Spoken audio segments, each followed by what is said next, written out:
નમસ્કાર વિદ્યાર્થીઓ, આજે આપણે સંસ્કૃતિ વિશે વાત કરીશું. હું મહાત્મા ગાંધીનો મેસેજ કોટ કરું છું. એક દેશની સંસ્કૃતિ એમાં રહેનારા લોકોના હૃદય અને આત્મામાં વસી છે. છોકરાઓ, આપણે સામાન્ય રીતે આવો સંદેશ સાંભળ્યો હશે, અમારા સંસ્કારમાં આમ છે, અમારા સંસ્કારમાં તેમ છે. પણ આખરે સંસ્કારનો અર્થ શું છે? સંસ્કાર એટલે સંસ્કૃતિ. તો છોકરાઓ, સંસ્કૃતિ શું છે? સંસ્કૃતિ એ વિશેષ લક્ષણ અને જ્ઞાન છે જે પર્ટિક્યુલર લોકોના ગ્રુપ, ભાષાઓ, ધર્મ, ક્યુઝિનનો અને સામાજિક આદતો.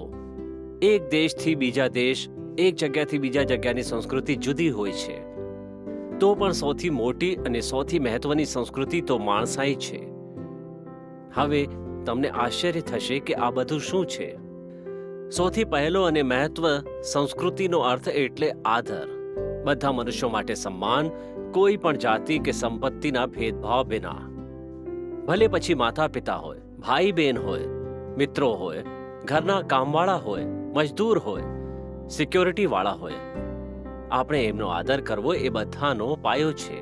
સંસ્કૃતિ એટલે પૂરા દિલથી બધાને સ્વીકારવા અને એને આદર આપવો.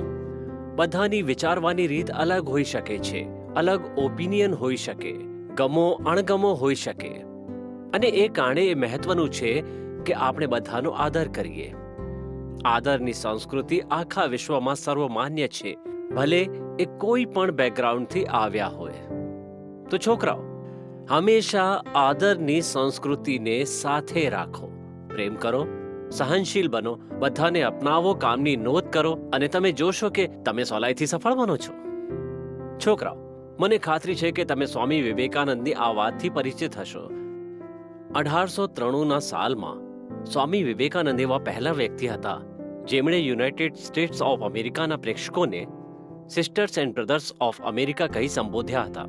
પ્રેક્ષકોએ તાળીઓથી હોલ ગજાવી હતી, કારણ બધા માટે વિશિષ્ટ હતું કે કોઈ એમણે એટલા આદર સાથે સંબોધ્યો, અને એ પણ સમાનતા સ્થાપવા માટે. એવું એ બધા માટે અનપેક્ષિત હતું. દરેક રીતે એ વાતો ત્યાં હાજર બધા લોકોમાં સ્વીકાર અને પોતાનાપણની લાગણી કેળવી હતી. સ્વામી વિવેકાનંદનો પોશાક ભગવા રંગનો હતો, અને લોકોમાં શરૂઆતની ક્ષણોમાં એ ચિંતાનો વિષય બન્યો હતો. પણ જ્યારે એમણે એમનું વક્તવ્ય શરૂ કર્યું, પ્રેક્ષકો માટે બીજા કોઈ પણ વાત મહત્વની ન હતી. પણ જે વાત એમને મહત્વની લાગી એ હતી આદરની સંસ્કૃતિ જે એમણે પ્રદર્શિત કરી. જો મારે હજી એક ઉદાહરણ કોટ કરવાનું હોય તો એ હશે ડોક્ટર એપીજે અબ્દુલ કલામ, આપણા સમયના સૌથી સારા રાષ્ટ્રપતિ સર અબ્દુલ કલામ. હું તમને એમના જીવનનો એક પ્રસંગ કહેવા ઈચ્છું છું. પૂર્વ રાષ્ટ્રપતિ ડોક્ટર એપીજે અબ્દુલ કલામ એ SLV-3 મિશનના પ્રોજેક્ટ કોર્ડિનેટર હતા. સેટેલાઇટ લોન્ચ વેહિકલ મિશન સાલ 1979માં. અને પ્રોફેસર સતીશ ધવન ઇસરોના ચેરમેન હતા, ઇન્ડિયન સ્પેસ રિસર્ચ ઓર્ગેનાઇઝેશન. પોતાના વિવેકથી ડોક્ટર કલામે સિસ્ટમને બાયપાસ કર્યો અને એમણે વેહિકલ લોન્ચ કર્યું, જે અસફળ હતું. સમય જતાં પ્રોફેસર સતીશ ધવનજીએ એક પ્રેસ કોન્ફરન્સ ગોઠવી અને અસફળતાનો પૂરો દોષ આખા ટીમનું પ્રતિનિધિત્વ કરતા પોતાના માથે લીધો. એકાઉન્ટેબિલિટી અને રિસ્પોન્સિબિલિટીનો આ કેટલું સરસ ઉદાહરણ છે, અને એ મહાન સંસ્કૃતિ મૂલ્યો સળગાણે છે. જોવા જઈએ તો એવી કોઈ સંસ્કૃતિ નથી જે આપણને વારસમાં મળી હોય.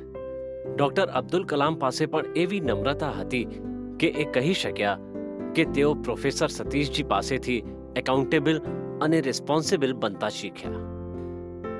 એવા લોકો હંમેશા આદરની સંસ્કૃતિ, પ્રશંસા અને સ્વીકૃતિ અનુસરે છે, અને તેઓ આપણને આપણી સંસ્કૃતિ માટે નેવર ગિવ અપની પ્રેરણા આપે છે.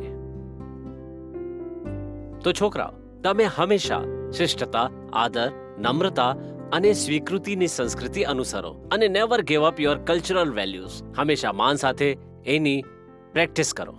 ખૂબ ખૂબ આભાર.